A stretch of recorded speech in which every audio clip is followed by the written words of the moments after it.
I'm joined by Jill and Lizzie of the Hot Damn. How are you guys doing? Good, thank you. Thank you. No, good to have you on. Obviously, as we air this, which will be this Friday, you'll just release, Dancing on the Milkway out into the world. I'm really happy to say, obviously, I've lived there, man. Had the fortune of living with it for a couple of weeks now since it's been sent across, and it's become a bit of a gym album for me. It's got a great high energy about bar squeaky clubs. At the end, obviously, it takes a different direction slightly with the last track, but has become a bit of a gym album. Kept me awake on a early morning drive down to Cornwall this week, so I knew the energy on it was good. But from your point of view, obviously, your live reputation has been great. You've released singles across the whole. Did you find any pressure when wanting to the debut album coming out as such compared to the single releases?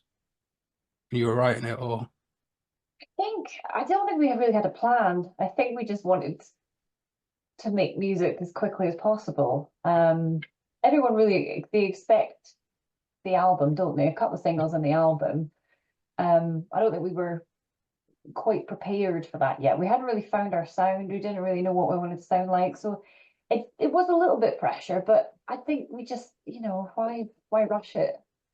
If we had rushed it, it wouldn't have sounded, I don't think, it's half as good as it does. And yeah, I'm glad we sort of waited and just got it right. Yeah. well, I think that's the right thing to do. Like you say, I mean, it sounds wicked. It sounds, it's a great record. And like I say, maybe if you'd done it right at the beginning, where you were still finding your feet with each other, that it just wouldn't have come across that as strong. We've been completely different, I think. Just in terms of sound, I mean, we knew we wanted to be just a bit lighter, just a bit happier, just a bit. And there are some heavy stuff on the album as well. It's not all just like bubblegum pop. It's just trying to find that kind of middle ground of kind of crossover music, what we like, what audience we want to reach. It's finding that, as well as building a band, building a brand. Yeah. And the album's sort of just maybe even a byproduct of that.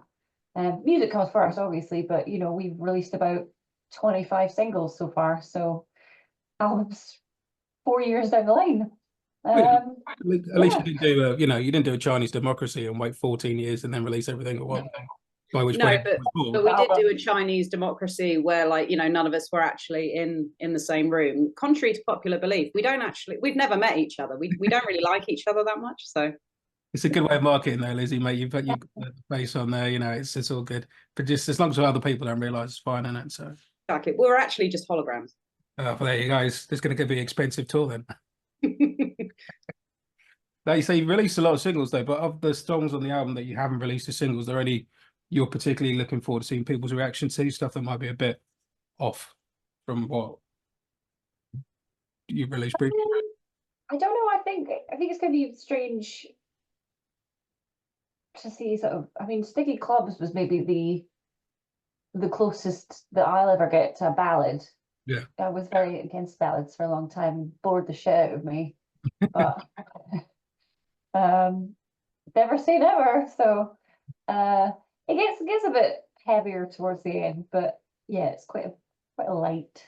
I don't know what you thought of it, Lee, with your gym. Well, Your gym.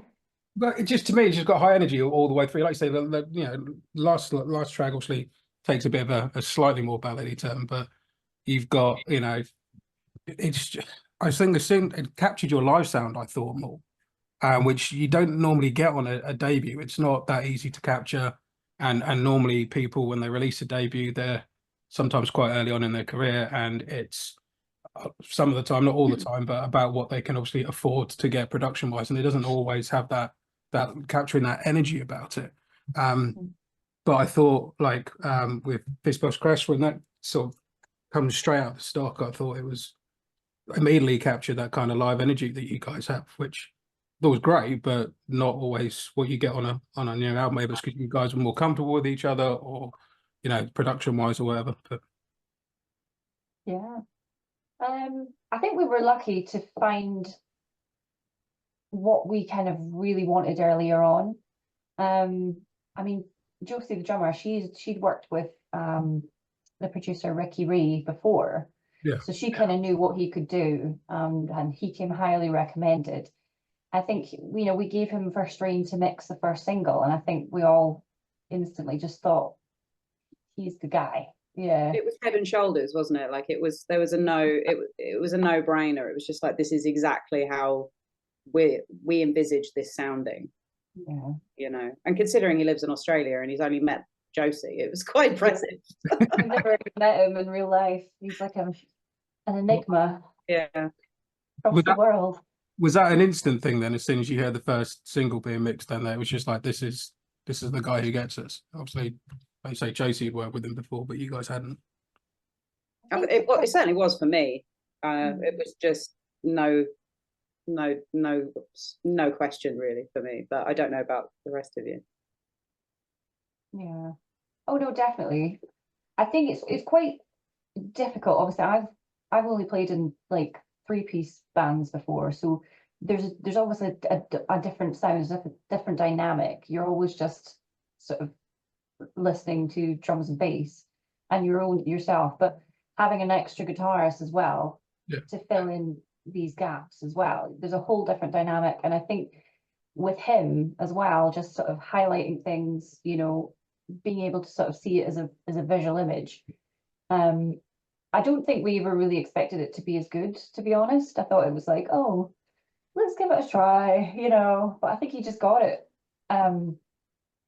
We were sold instantly. I think it was just poppy, and he's what is he, production manager for the X Factor in Australia? Oh, okay.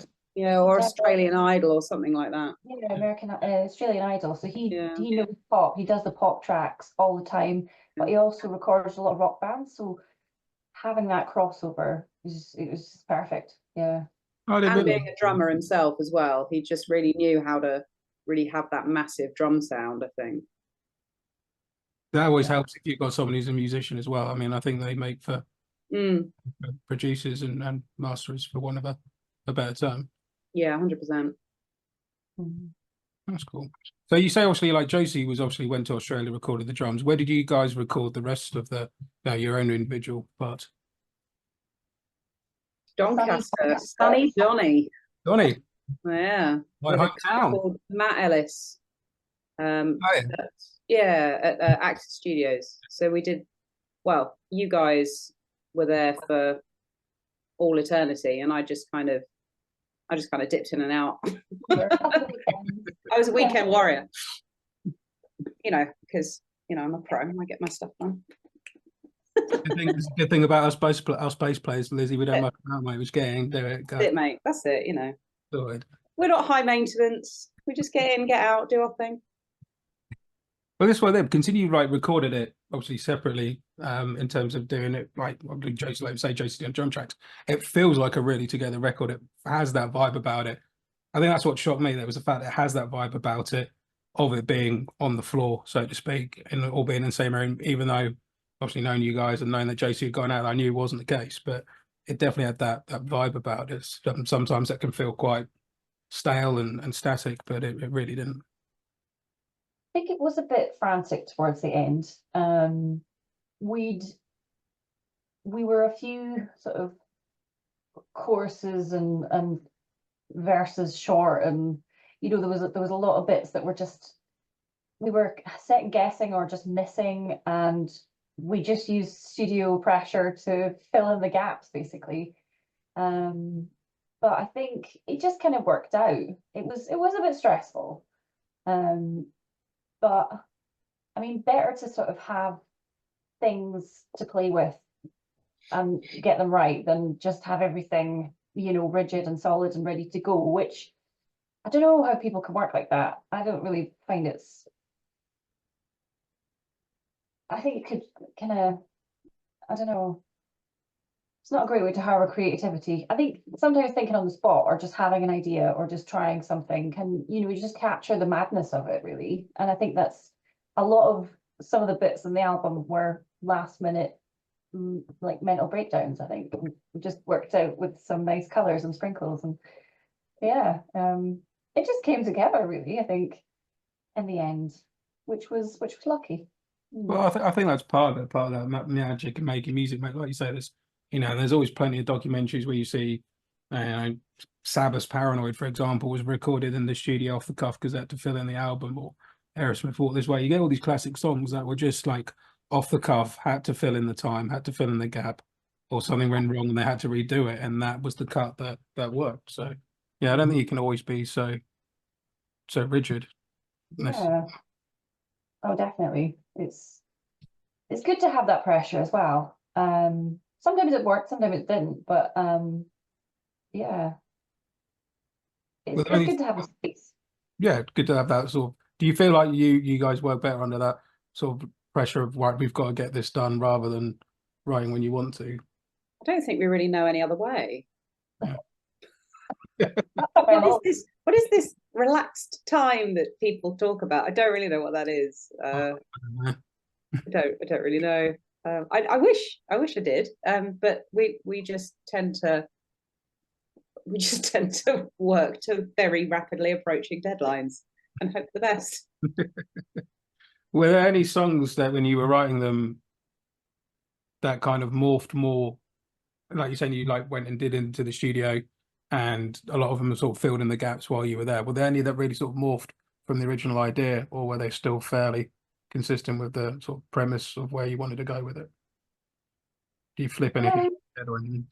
I have a memory of Jukebox not sounding like it does now at all. Like, did we not just go, it needs to be swung, just randomly, when we were like during the writing sessions that we were doing? Did that happen, or have I just made that up? I can't remember. Josie said, this needs to be a shuffle, and that was it. Yeah, because it didn't sound anything like that to begin with, did it? No. So I think for me, that one kind of really did, like, yeah, it wasn't really vibing for me. And then when she sort of said that, we tried it, I was like, oh yeah, here we go. All of a sudden it sort of opens up a bit, Is it And just that was the one we wrote in the room as well.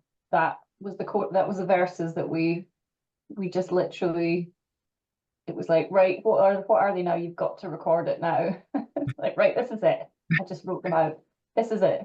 This is what the lyrics are. On the spot. Do it. That was it. They don't make any sense, but it's finished.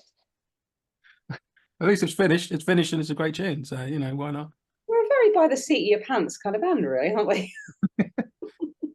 But I think that's what's added to the energy of the album, though, mate. You know what I mean? It's capturing that lightning in the bottle moment, so to speak, rather than waiting around. I mean, we joked about the Chinese democracy thing, but I think on any band, like, if you play around with it too much, it can get stale. It can lose its thing. I think those off the cuff moments can really capture it more than overanalyzing things sometimes. And like you say, if you're just switching it up in terms of, Josie's saying this has got to be a shuffle or whatever, and that just changing the whole accent of the song, then yeah. Yeah, I mean, I think that kind of rings true with just the very essence of what it is that we are. Just generally, I think really, we're just kind of we're quite spontaneous. We're quite, we don't really premeditate. Nothing's like premeditated. Like, even down to like our tie-dye thing. We were just like, oh, this sounds like a fun idea. Let's try that. It wasn't like, let's meticulously plan everything and squeeze the life out of it. It's just, let's try something fun. If it works, great. If it doesn't, fuck it. But equally, that, like you say, the throwaway thing, let's try it. But the tie-dye and the bright colours throughout all your merchant, obviously, and that's what's led into the artwork for the album, and the sparkle cases and all that kind of thing. That's what's kind of led into, for want of a better term, the branding of you guys. It's what people you're at a festival, you sit there in a Cilla Black, and then you can spot a hot damn t-shirt off a mile off. You know what I mean? Well, yeah. I mean, I think all of us have paid our dues in bands that, the Stage Blacks bands. We've all paid our dues with that. Like, ain't nobody got time for that anymore. I'm bored of it. Jill's bored of it. Everyone's bored of it. Let's just, I don't know, go out and have some fun. Yeah, it's such a simple thing, isn't it? But it's just a bit more fun to be a bit more colourful, isn't it? Well, more happy, cheerful. Well, I've just got myself a bright purple new bass, so And I had a few people going, "Oh, why were you going for this?" And I was like, "Because my mate made it for me." And he said, "What colour do you want?" I was like, "Go purple." Exactly. Go with it. And yeah, I love it. It's the best place of playing. I mean, before I was playing white Deans and stuff, so I've always gone. I don't think I've ever owned a black guitar. I've always found them a bit stale. No, me either. I'm the same. I've got I've got one that shines under UV with a pink leopard print scratch plate. Oh, I love that scratch plate. It looks wicked. Which no, I don't think. Well, Is that the one I was saying? sorry, Gill, for a bit of bass porn, but Oh, nice. Yeah. for that one. And obviously the precision, the blue one with the silly pickups, and you know that's also just it was brown. It was a brown butterscotch guitar before that, and I hated it, and I resprayed it. Well, my dad resprayed it. That's a lie. I can't say that I resprayed it. My dad resprays cars, so. Oh, nice. It was handy to have then. It was easy. So just who wants? Yeah, I haven't got a black guitar. I don't think anyone's got any particularly. No one's got a boring color guitar in this band. You know, Josie's got a Roundtree's Fruit Pastel drum kit. Jill's got a gorgeous gold top. Yeah, that gold top is nice. Laurie's got that wonderful flame burst. I don't know what the technical name is for it. I mean, we've all got, you know, none of us are dull, I think is the key take from that. That's the headline. Exactly. None of us are dull. There you go. That's the tagline for the interview. Exactly. There you go. Well, this is it. Life's too short to be trying. You know, we've all been out. I've been, you know, more so when I was younger and stuff. And there were people who were very into their metal and wouldn't listen to anything else. And they were just a bit too serious. You know, life's too short not to have a bit of fun with stuff. Just lighten up and go with it. Have a giggle. 100%. I remember when that used to be a dirty word as well. It's like you wouldn't be able to say, "Oh, I like Hanson," or "I like Shania Twain," or "I like, I don't know, Spice Girls," or it was all. Yeah. I mean, we've all fallen foul of that back in the day as well, you know. Of course, we have. We've all done it, but yeah.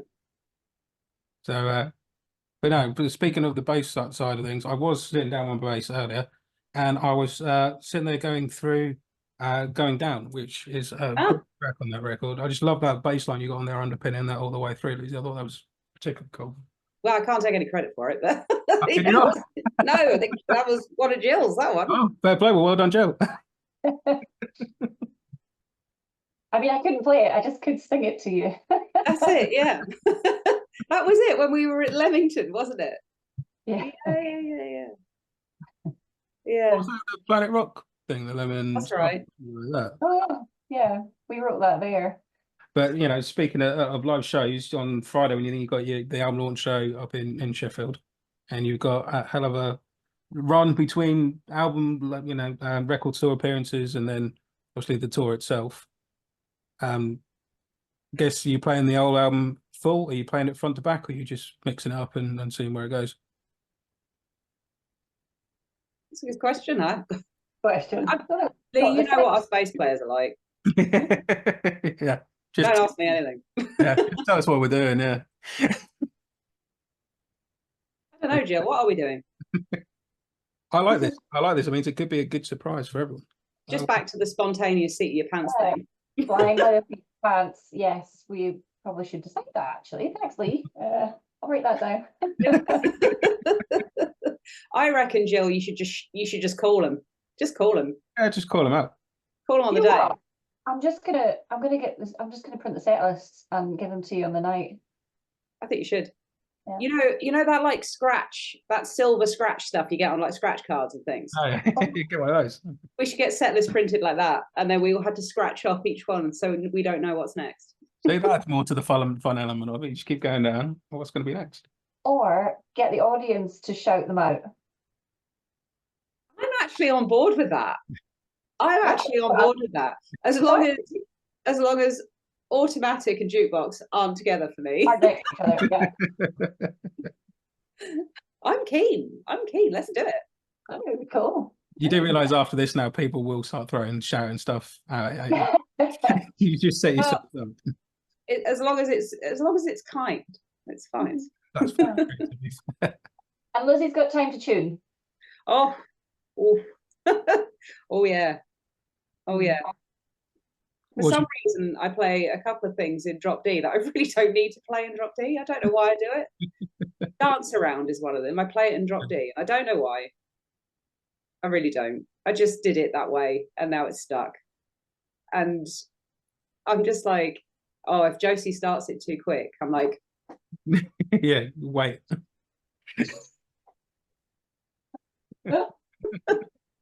How was the recent tour you guys just did out in Europe with DAD? How was that? The sort of videos I saw looked fun. that's not till November. Isn't it? Yeah, it's November. We just did a little one-offsy. Was that just a one-off then, was it? Yeah, I must have seen them read that wrong. Well, how was that was the festival or something, wasn't it? that's right. Ah, cool. With you. That's how good our social media is. We allure you to the fact that we've done a whole tour. Need to get you to do Just Push Play. I'll make it look even bigger. But It was really fun that being out in Germany, wasn't it, Gill? For the first time, really great fun. Everyone was just so welcoming, and you know we've had a fair amount of lovely radio play with jukebox over there. So you know we weren't complete newcomers. You know people kind of vaguely knew who we were, which you know which I'll take. That's fine. I love that. And it was cold though. I will say that for September, and I have about 40 mosquito bites. But other than that, I had a lovely time. so how are plans going for the tour itself though? You got some, and you just announced Sport Act, didn't you? Did I see? Or was that just at the Sheffield that you just announced support? Yes, I think today we announced the support, didn't we? Yes. Who are Versailles, Yes, that's it. maybe some bearded men from another band in the scene. Although I don't know if that's meant to be a secret or not. I don't think I don't so. know. Did we not announce it today? Well, it hints enough there. Just looking at the social media post now, talking about Force of Nature, so it does certainly hint enough at it. But I don't know if it's officially announced. Yeah, I think it is. Yeah, no, I hope so. Yeah, let's just announce it now. Bugger it. Okay. Yeah, why not? Yeah. It is what are they? Is it Salvation Society or what are they? Yeah. Yeah, it says that Yeah. about Salvation Society here. About Is that what they're called? Yeah. Rich and John and Aaron. Aaron. Don't tell him. Oh God, from Rivers. Yeah, Yeah, nice. doing an acoustic set. Oh, that'd be cool. Is there another band, Lizzie? No, I don't think so. It's just them, isn't it? Let's have a look at the poster. I don't know. Are we? That's probably a good idea. Definitely prepared, aren't we? At least it's not Again, I will bring you back to the spontaneous comment that we made earlier. Yeah. Spontaneous, underprepared. So much happening. So much happening. Honestly, Yeah. the machine with social media. It's really Yeah. hard to keep up. I mean, we can't even keep up half the time. Well, the Salvation Society. There you go. Special guests. That's Friday night. Is that other band playing, Lizzie? I haven't seen them on the poster. No, it's just It's just them. yeah. Okay. It's just them. Okay, we cleared that up. Yeah. It's just them. Yeah. Well, I'm glad I didn't read it wrong anyway. No, it's just our bearded brothers from other mothers. And yeah, love them a bit. No, that'll be a good show in Sheffield on Friday night then. Definitely. Aaron and I share a love of Cilla Black singing show tunes. So periodically, most days, me and him send Instagram videos to each other of Cilla Black. Well, there you go. Now you know. I'm going to have to do that back to him now, just to see if he realises I've been talking to you, Lizzie. Lest we forget our Lord and Saviour, Ms. Black. It's Black. Well, you know, what was Saturday night without when you were a kid? Oh, Blind Date. What a banger that was. You just don't get, like, you know, good, cheesy 90s telly anymore. I know. You don't get enough shoulder pads on TV these days. No. Just good fun. It's now, rubbish, and I'd normally turn it off. There's not enough game shows like that, you know, and surprise, surprise. Oh, That was good. Yeah, forgot about that. good. See, I And think then she'd sing at the end. she would. She'd sit. That's mainly what Aaron and I send to each other. It's just Cilla Black singing at the end. Her covers just superb. I mean, the problem with this conversation is we've just fully given away how old we are with the conversation of 90s blind date, surprise, surprise. But there we go. Why is this not on our playlist? I will amend this. there you go. Put it on your playlist. I will amend this. This is the most important job of the week. Friday night warm-up music in the dressing room. Surprise, surprise. Greatest hits by Cilla Black. Well, when I'm in the radio station on Friday, I want to see, I want to see that pop up on your stories. That's what I want to see. 100%. 100p. That is going to happen. I'll keep an eye out when I'm in the studio. But actually, speaking of these Wicked Rivers, you guys are up playing with them and Bad Touch and Scam on the 12th of October for Rivers' 10th anniversary show, which I'll be coming up to, and that looks absolutely banging for that. So it should be another good night. That's going to be super fun, isn't it? Yeah, it's a hell of a line. When JC sent me the email saying, press 4, I was like, wow, what a great lineup. I only knew the boys were doing it, obviously, but didn't know who was supporting them until I was on the beach in Cornwall at the time when JC messaged me anyway. But what a lineup was going to be a stormer of a night. 100%. 100%. And again, the Rivers boys really have supported us from the off as well, haven't they? So to be able to, play their, I was going to say Little Bash, they're not so Little Bash, it's just a bit of a, I don't know, I don't really want to sound super cheesy, but it's like a full circle moment. But it kind of is like, it's a nice little thing to do, as they've been so supportive and so fun with us. I think, they've really got it. They really got what we were doing from the beginning, I think. So much love. Exactly. I haven't quite got the Gen Z version. They do something weird, don't they, Gen Z? I don't know, I'm too old. But we can't go from like surprise to pretending we're Gen Z. No, that's true. I try profusely.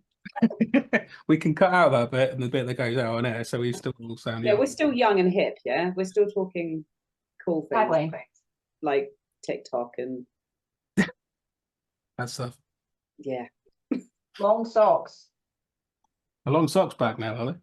Baggy jeans. Oh yeah, those weird. Do you remember? Actually, I used to have all of them, but those new metal jeans. Yeah, the baggier the better. They're a thing. And I'm kind of here for it, to be fair. I keep seeing all these like Instagram posts of like the new metal era, and I'm like, that's my tribe, Yeah, absolutely. Oh, it's perfect until they rain. It rains, and then you've got like halfway up towards your knee. My mum used to get so pissed off at me, trailing that through the house. So did mine. With the grit marks up it. Yeah. The white grit marks. Yeah, and like where they would obviously drag on the concrete and fray, and the hem used to come off and flap around. Oh God! But I'm still here for it. Yeah, absolutely.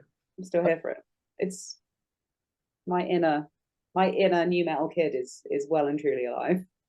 Well, that was one of the things I thought my inner new metal kid was asleep, and then turns out my inner new metal kid really comes out in the gym to power me through. Yeah. And I just like, that playlist will do. And it was all the stuff I listened to as teenager, System of a Down and Edema and Disturbed and everything else. And I was like, this. Oh God, yeah. And I'm now thinking, I texted him, a mate of mine who I go to the gym with, and I'm like, dude, we're now working out to the music we used to just go out and get to. This isn't good. Like, I don't like this anymore. It's another full circle moment. Absolutely. Yeah. I mean, I must admit, this morning at 6:45, when I was running, I did think, and System of a Down, I was listening to Toxicity, Nice. the album, and I was like, I remember when this came out, and I certainly was not doing this when it came out. Nice. Very much not. So you know, speaking of albums, the album's out Friday. You know, what would you say to anyone listening who hasn't bought it yet, who is, you know, maybe new to you guys? I was trying to think of something Gen Z and hip to say, but No. I can't. Buy our album, or if you can't buy it, steal it, and don't listen to Toxicity. Listen to our album instead. Give it a punt. What have you got to lose other than your self-respect? Come on, it's already gone. Say most of us lost that years ago, Jill. Exactly. See? Pretty sure I lost mine. You might even enjoy it. Exactly. It's got everything you could ever want from an album, really. It's got highs. Swearing, lots of swearing, more swearing, and some fun songs. It's got a little bit of a bedtime story intro as well. It's got highs, it's got lows. It's got harmonizing motherfuckers. I was just going to say. That's true. 3-part harmony. I think we're actually... That's worth buying it alone, really, isn't it? Just for that. Exactly. And I think we are the only band in the history of music to have ever 3-part harmonized the word motherfucker. So, that's a question for TikTok, I think. I think it is. It's a complete lie. I'm not sure. I have no evidence to back this up, but I'm going to go with it, and I'm going to say it with conviction, and people may or may not believe me. If you say it with enough conviction, Lizzie, people anyway. Exactly. Exactly. We are the only band in the last 60 years to have a 3-part harmony of the word motherfucker. There we go. That's just going to be my clip for the interview now. Our quotability is considerably high. I'm loving it. I'm going to have lots of clips and shorts to choose from. It's going to be wicked. So what does the rest of the year hang out for you guys, other than obviously the tour and the record store appearances? So we've got this little stint, album party. We've got tour with DAD. We've got our own headline tour, shows with Rivers. We've got another Christmas show in Germany on 14th of December in Wiesbaden. I think that we've got the Fozzy cruise in January. Oh, cool. I didn't realise you had that. Yeah. Miami to the Dominican Republic. That's our holiday. Yeah, they say that's a good holiday, all right. It's a 4-day cruise to the Caribbean. Is Dominican Republic in the Caribbean? Yeah. It is, isn't it? Yeah. Just had a mental block then. I did history in school, not geography. And yeah, 2 sets and a nice little cruise to sit and work on our winter tans. Perfect to enjoy then, mate. Absolutely. To sort of round off after all the busy period of this year, she sort of kiss the beginning of next. Yeah, it should be super cool, actually. Super cool. Nice. Right. They're great boys, aren't they, Fozzy? I've never had the fortune to meet them. Yeah, really, really lovely guys. Yeah, they seem cool. Yeah, Chris was watching us most nights, wasn't he, from side of stage? Yeah. Which apparently he doesn't tend to do, but he did with us. Obviously. I think it was he was just like, these girls, they get wrestling outfits, you know. Yeah, it's all spangly and neon. It's all good. Exactly. These girls know showmanship.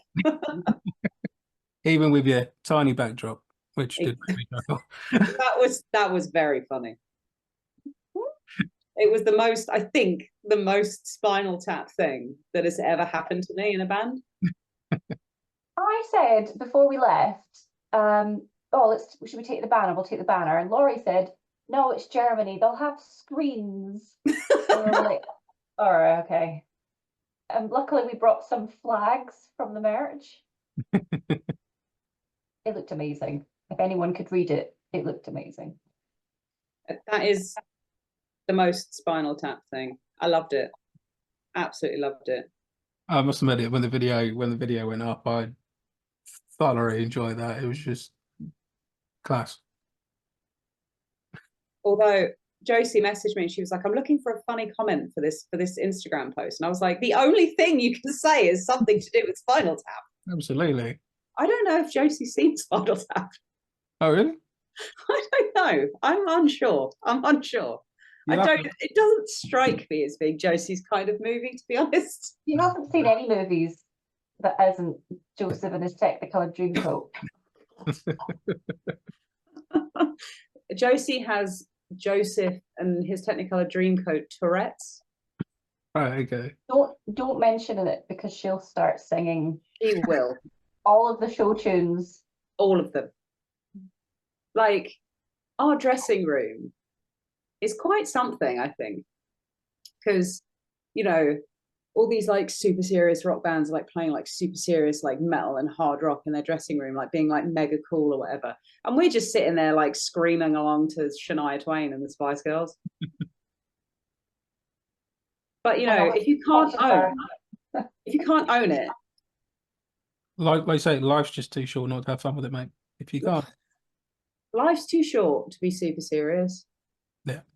And I think that's weirdly, I mean, it's weird that we've all come together, the four of us, like that. Like, it's very unusual, I think, that we would just click in that way. But we all did just come together and we were all just like, I think the silliest four idiots I think I've ever met. And it's wonderful. It's just in a very, like, I've been in bands, all the bands I've ever been in have, you know, been very serious, and you know, it's just really nice to just be in a band with three other absolute silly arseholes. It's brilliant. Music's supposed to be fun at the end of the day. Apparently, but some people just didn't get that memo, I don't think. No, I think you're right. I've definitely been in enough bands where they didn't get that memo. And we can't do this. It doesn't sound like X or it doesn't sound like Y. And you're like, well, we're not X and Y. Yeah, exactly. Well, We are like if someone gave the Spice Girls guitars. well, like you say, the album's out Friday. Anyone listening, go buy it. Otherwise you're missing out. Because where else are you going to hear 3-part harmonies and motherfucker? Exactly. I challenge you to prove me wrong. You're welcome. Well, any interview I always do, guys, Jill, you know this when you've been on before, but I always sandwich it between two songs. Normally I choose one and get the other person choose another, but as we got both of you on, why don't you both choose a song from the album that you'd like us to play, and then we'll sandwich the interview in the middle of it. Ooh. Well, I think, considering I've just challenged everyone to prove me wrong that there isn't another song with a 3-part harmony motherfucker, I'm going to go with About Last Night. Go. I'm torn between two. What are your thoughts, Jill? What are your thoughts? Talk me through it. I don't think the world has heard them yet. And this could be a little debut. We could do either Loud and Clear or Going Down. Going Down. I love Going Down. Yeah. Do it. Well, like them. Yeah. Oh, as always, thanks for your times, guys. Good to chat to you. Yeah, thank you. Cheers. Cool. Bye. Yeah. Right now.